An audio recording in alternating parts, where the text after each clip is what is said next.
Fan के connection का wiring कर सकते हैं और कैसे आप कैपेसिटर लगा सकते हैं।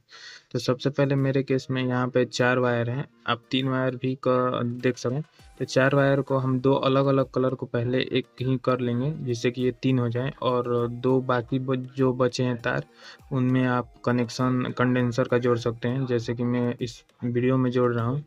फिर उसके बाद आपको मेन लाइन बताता हूँ किस-किस में ठेकाना है। जिस 2 तार को एक साथ जोड़ा गया है, जैसे आप कनेक्शन पिन को आप ठेकाओगे और एक तार आप किसी भी एक वायर में ठेकाओगे कैपेसिटर के।